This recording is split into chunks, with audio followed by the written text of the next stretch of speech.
The claim of the tyrant king there was a king who possessed immense wealth, mighty armies, towering palaces, and above all, he possessed the one thing that destroys a human being completely: arrogance. Eusit. Tose. Who can bring me down? I am the god of this land.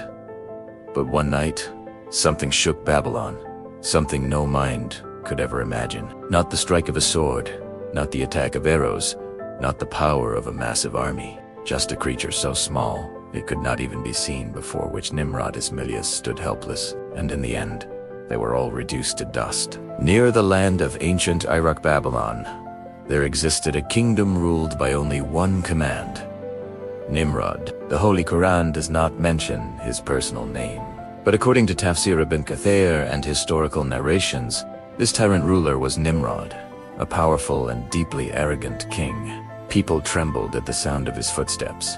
Entire cities lived under the shadow of his palace. Humanity had bowed its head before his arrogance. Nimrod claimed, "I provide sustenance, I give life. Death happens by my command." He was not just a king, he called himself God. The prophecy that terrified a king one day.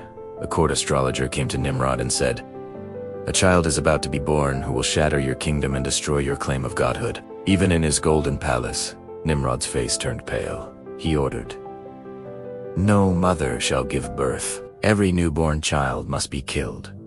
Cries echoed through the streets.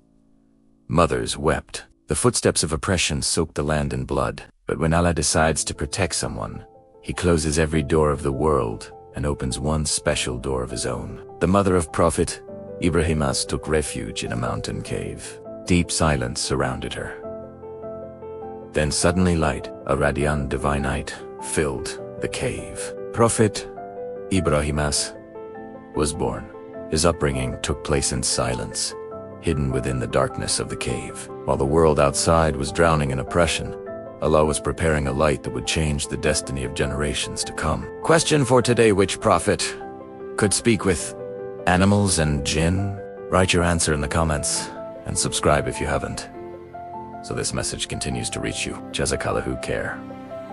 The search for truth begins when Ibrahim AS emerged from the cave. He looked at the world around him, the stars, the moon, the sun, all moving in perfect order. This is where his journey began.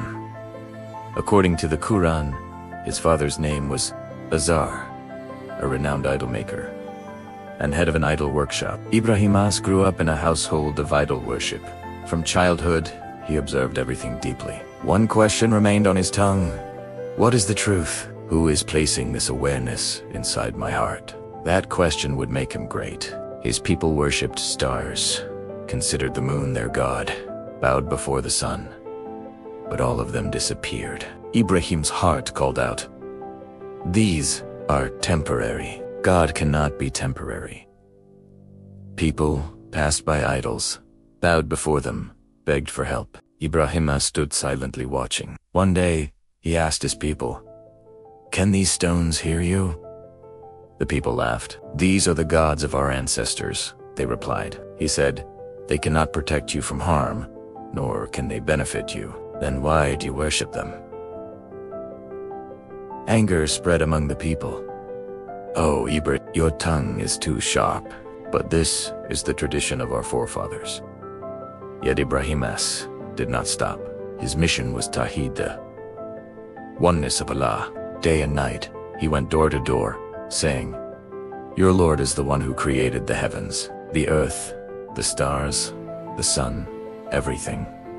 But the hearts of the idol worshippers were stone, just like their idols. Breaking the idols one day, the people left the city to celebrate a grand festival. The city was empty.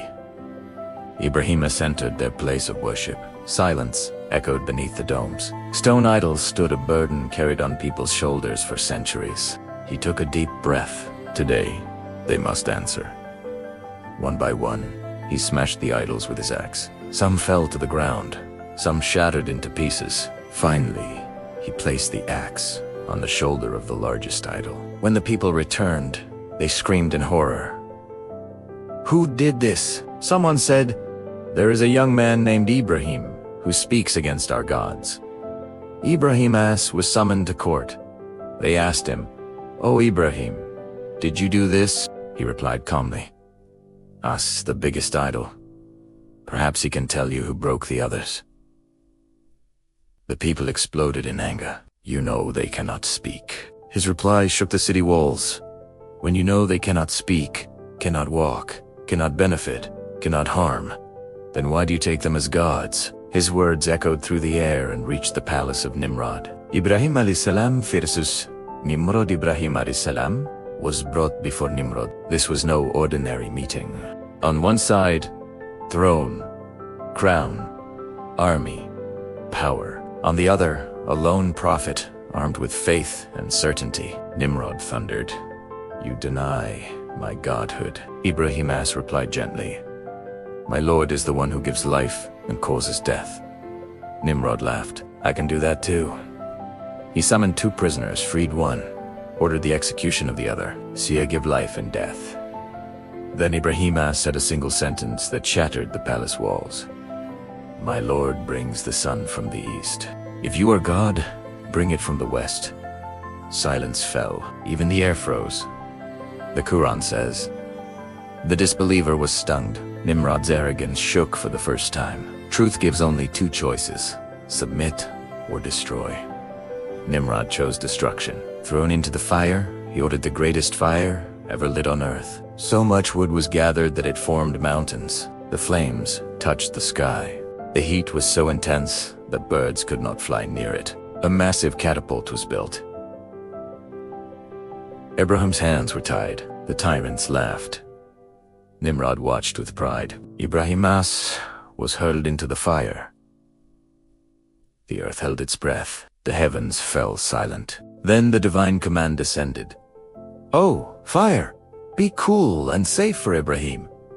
The nature of fire changed. Created to burn, it became a bed of peace. Greenery grew within the flames. Ibrahim AS stood smiling, his clothes untouched, his body unharmed. A radiance shone from his face. The eyes of the oppressors burst open. Ibrahim AS survived, but Nimrod died inside. The end of Nimrod. The Quran does not detail Nimrod's end, but Tafsir Ibn Kathir narrates, "One day, Allah unleashed a punishment, a mosquito. First one, then 2. 10 million torches went out.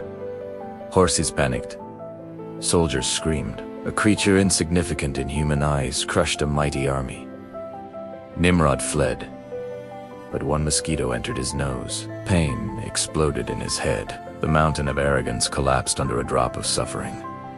He ordered people to strike his head to ease the pain. The tongue that claimed, "I am God," drowned in screams. Finally, the mosquito consumed his brain.